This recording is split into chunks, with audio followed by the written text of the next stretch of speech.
What if Tony Stark fought in World War II? The year is 1941. The world stands on the brink of collapse. Nations are burning, cities are falling, and humanity's future hangs by a thread. But what if one man could change everything? What if a mind decades ahead of its time, a man named Tony Stark, existed in this era of chaos? What if Iron Man fought in World War II? In this alternate timeline, Tony Stark is born in 1920, the golden age of invention. His father, Howard Stark, is already a respected engineer working for the US military. But Tony isn't just brilliant, he's revolutionary. By the age of 10, he's building radio transmitters that reach across continents. At 18, he's designing engines that run on clean, limitless energy. While the world prepares for war, Tony dreams of peace through technology.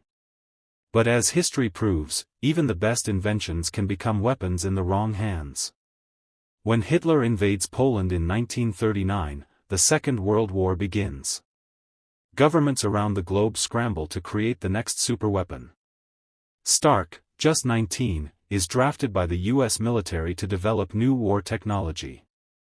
Inside the secret labs of Stark Industries, he designs radar systems, experimental aircraft, and the first version of the arc reactor, a limitless power source far beyond its time. At first, Tony believes he's doing the right thing. His technology helps the Allies gain a crucial edge. Planes fly farther, tanks run longer, communication improves. But as he sees the destruction caused by his weapons, guilt begins to grow inside him. His inventions are saving lives, and taking them.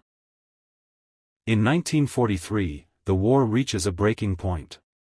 Nazi Germany unveils terrifying new machines, powered by stolen energy experiments and advanced engineering. Desperate to turn the tide, Tony builds something no one has ever imagined, a mechanized suit of armor. Heavy, crude, and made from salvaged tank metal, it becomes his first Iron Man suit. With it, he launches a daring mission behind enemy lines to stop a Nazi train carrying uranium for a new superweapon. He soars through the night sky, bullets bouncing off his armor, explosions painting the darkness. The train is destroyed, the mission, a success. But that victory exposes him to the enemy. Deep inside Nazi territory, Hitler's secret science division, Hydra, learns of Stark's existence. They steal fragments of his technology and begin developing their own mechanical soldiers, iron-plated monstrosities driven by stolen arc energy. The war transforms from a clash of nations to a war of inventions, man versus machine.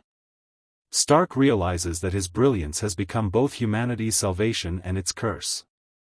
The enemy now wields the same power he created. Haunted by guilt, Tony destroys his blueprints and vows never to build another weapon. But the war doesn't stop. When Hydra develops a massive energy cannon capable of annihilating entire cities, Stark knows he cannot stand by. He reforges his armor, faster, stronger, almost indestructible, and returns to the battlefield one final time. April 1945. Berlin is collapsing. Hitler hides in his bunker. Hydra's doomsday weapon prepares to fire. From the clouds, a red and gold figure descends, Iron Man, streaking across the burning city. Nazi jets swarm him. He tears through them like lightning. He crashes into Hydra's fortress, rips the reactor from its core, and carries it high into the sky. As he rises above the smoke, his suit begins to fail. He knows what he must do. The reactor detonates miles above the earth, lighting the sky brighter than any bomb. Berlin falls. The war ends. But Iron Man never returns. When soldiers enter the ruins, they find fragments of strange metal, and a half-buried mask with a faint blue glow at its center. The government hides the discovery. Files are sealed. Some say the technology inspired the future of energy and defense for generations. Others believe it was erased from history to protect mankind from its own genius. If Iron Man had fought in World War II, would he have saved the world, or ended it faster? History is fragile, and a single mind can change everything. Sometimes, the greatest weapons aren't made of steel, but of ideas. This was Iron Man vs. Hitler, the war that could have been. If you love exploring the what-ifs of history, subscribe to Learn History, where imagination rewrites the past.